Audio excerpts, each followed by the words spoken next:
नमस्कार दोस्तों, आज का ये वीडियो बहुत ही इंपॉर्टेंट और जरूरी है आप सभी के लिए। आज के इस वीडियो का टॉपिक है 1 अप्रैल 2026 से न्यू टैक्स रिजिम हो जाएगी खत्म, ओल्ड रिजिम वापस कम बैक कर रही है। दोस्तों, इस बार इनकम टैक्स जो रूल्स लाए गए हैं जो आपके लिए 1 अप्रैल 2026 से लागू होंगे, इन रूल में कुछ ऐसे भी बदलाव किए गए हैं जिसके तहत अब जो टैक्स पेयर है वो ओल्ड टैक्स रिजिम को चुन सकते हैं, न्यू टैक्स रिजिम को जो है वो शायद ना चुने। यानी 1 अप्रैल 2026 के बाद आपके लिए ओल्ड टैक्स रिजिम जो है वो और भी ज्यादा अट्रैक्टिव करने के लिए सरकार ने नियमों में बदलाव किए हैं। अच्छा, क्या क्या नियमों में बदलाव किए हैं इसकी जानकारी देंगे, एक एग्जांपल के थ्रू समझेंगे कि न्यू टैक्स रिजिम के मुकाबले ओल्ड टैक्स रिजिम अगर आप चुनते हैं तो आपको टैक्स का फायदा बेनिफिट मिल सकता है। तो आज का वीडियो बहुत इंपॉर्टेंट है, तो वीडियो को एंड तक जरूर देखें। चैनल पर नए तो सब्सक्राइब करें और बेल आइकन पर नोटिफिकेशन पे क्लिक करें ताकि आपको आने वाले सभी नोटिफिकेशन रिगार्डिंग हमारे वीडियोस रेगुलरली मिलते रहे। स्टार्ट करते हैं अपना आज के वीडियो को। तो ये रहा एग्जाम्पल। अब इस एग्जाम्पल में कुछ डिटेल आपको समझनी होगी।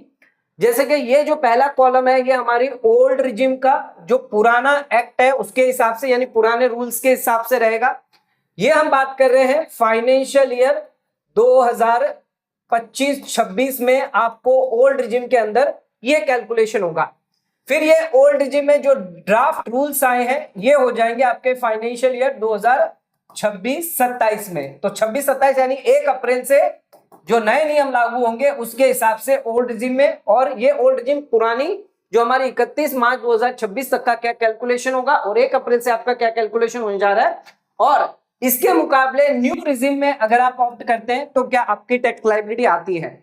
हम यहाँ पे मान के चलते हैं आपकी अगर बेसिक सैलरी जो है वो यहाँ पर 15 लाख रुपए, तीनों में ही हमने 15 लाख ली है। अच्छा, एचआरए हमने यहाँ पे लिया है 7,50,000, 7,50,000, सभी में 7,50,000, चाहे आपकी ओल्ड रिजिम हो चाहे आपकी न्यू रिजिम हो। अच्छा, इसके अलावा अदर अलाउंस आपके हो गए, यानी टोटल ग्रॉस सैलरी जो है वो आपकी 30 लाख रुपए रखी गई है। ठीक है, अब जो यहां पर ड्राफ्ट रूल है इसमें दो मेजर चेंजेस हुए हैं, एक तो चिल्ड्रन एजुकेशन अलाउंस को लेकर, एक हॉस्टल अलाउंस को लेकर। अच्छा, पुराने नियम के हिसाब से 100 रुपया पर मंथ आपको 2 चिल्ड्रन का अलाउ होता था, चिल्ड्रन एजुकेशन अलाउंस, यानी मैक्सिमम 2400 रुपया। और हॉस्टल अलाउंस की अगर बात करें तो 300 रुपया पर मंथ 2 चाइल्ड का आपको अलाउ किया जाता था, यानी मैक्सिमम आपको 7200, टोटल आपको 9600 का एग्जम्पशन जो है अलाउंस में मिलता था। लेकिन सरकार ने यहां पर जो नए रूल्स लेकर आई है, ड्राफ्ट रूल लेकर आई है, जिसके अंदर ये 100 रुपया चिल्ड्रन एजुकेशन अलाउंस को बढ़ाकर 3000 पर मंथ कर दिया है, वो भी 2 बच्चों के लिए। और हॉस्टल अलाउंस में यहां पर लगभग 9000 रुपया पर मंथ कर दिया है, वो भी 2 बच्चों के लिए। तो यहां पर देख सकते हैं यहां पर अलाउंस में कितना गैप कर दिया है, सीधा यहां पर जो है 30 टाइम्स यहां पर आपके लिए बढ़ा दिया है, 30 टाइम्स आपको एक्स्ट्रा अलाउंस एग्जम्पशन मिल जाएगा। अच्छा, इन दोनों का अगर कैलकुलेशन करें तो 2,88,000 का आपको अलाउंस जो है वो यहां पर मिल रहा है। पहले आपको 9600 का मिल रहा था, तो ये 9600 का अगर हम कम कर देते हैं तो 2,78,400 का आपको एक्स्ट्रा अलाउंस जो है एग्जम्पशन मिल रहा है। तो इतना एग्जम्पशन एक्स्ट्रा आपको अब 1 अप्रैल 2026 से वो भी ओल्ड रिजिम में मिलेगा, न्यू रिजिम में नहीं, ओल्ड रिजिम में आपको मिलेगा। तो ओल्ड रिजिम का ये जो कैलकुलेशन है इसके बेसिस पर आइए देखते हैं क्या आपकी टैक्स लायबिलिटी आती है। तो यहां पर आपकी ग्रॉस सैलरी हो गई है 30 लाख रुपए, न्यू रिजिम में भी आपकी आ गई। ठीक है, फिर यहां पर आपके चिल्ड्रन हॉस्टल एजुकेशन अलाउंस हो गए, ये एचआरए का एग्जम्पशन मान लीजिए यहां पर 3.5 लाख रुपए, 3,30,000 मिल रहा है, न्यू रिजिम में आपको नहीं मिल रहा है। अब ये आ गई आपकी नेट सैलरी और स्टैंडर्ड डिडक्शन कम करके ये नेट सैलरी आपकी आ गई 26,10,000। अच्छा, ये जो कैलकुलेशन है ये आपका 31/3/2026 तक का रहेगा। ठीक है, और ये नेक्स्ट ईयर का रहेगा, ये ओल्ड रिजिम क्योंकि 1 अप्रैल से लागू होगा, तो ये 1 अप्रैल से लेकर मान लीजिए आपका 31 मार्च 2027 का रहेगा।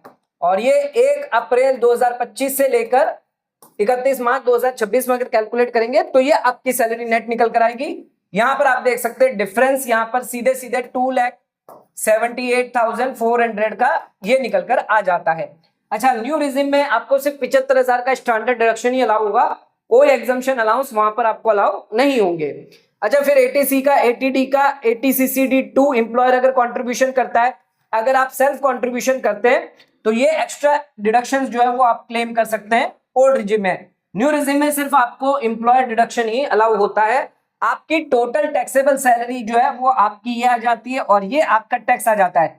अच्छा, ये ओल्ड रिजिम में आप देख सकते हैं, कंपेयर कर सकते हैं, पहले आपको 4,94,000 का टैक्स देना पड़ रहा था, लेकिन अब आपको क्योंकि यहां पर 2 अलाउंस में चेंज हुआ है 4,07,700 रुपए का टैक्स देना पड़ रहा है। अच्छा, इसको न्यू रिजिम से भी अगर कंपेयर करें तो न्यू रिजिम में आपको 4,10,000 का टैक्स देना पड़ेगा, यानी ओल्ड रिजिम में अब आपको 1 अप्रैल के बाद 4,07,000 यानी कम टैक्स देना पड़ेगा। जबकि अगर ये रूल नहीं होता तो पहले देखिए हमें क्या मिल रहा है अभी 25-26 में मान लीजिए तो 4,94,000 और 4,10,000, तो आप न्यू रिजिम की तरफ जाएंगे। लेकिन जैसे ही अगला साल आएगा 1 अप्रैल के बाद, आपको इन दोनों को अगर कंपेयर करते हैं तो आपको ओल्ड रिजिम में जो है वो सबसे कम टैक्स देने को पड़ रहा है, क्योंकि यहां पर सरकार ने चिल्ड्रन एजुकेशन अलाउंस और हॉस्टल अलाउंस को जो है वो 30 टाइम्स इंक्रीज कर दिया है।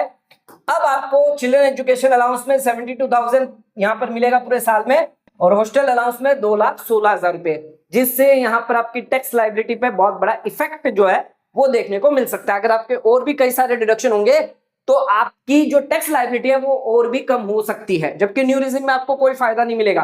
4,10,000 आपको देना, अगर आपके कोई और भी डिडक्शन यहां पर हुए तो ये 4,07,000 और भी कम हो सकता है।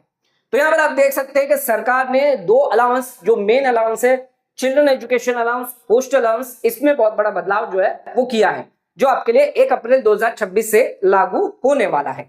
तो दोस्तों, आज का वीडियो अगर आपको पसंद आया तो वीडियो को लाइक शेयर सब्सक्राइब करना ना भूले, वीडियो को ज्यादा से ज्यादा शेयर करें ताकि और लोगों तक इसकी नॉलेज पहुंच सके। आज का वीडियो खत्म करते हैं, धन्यवाद।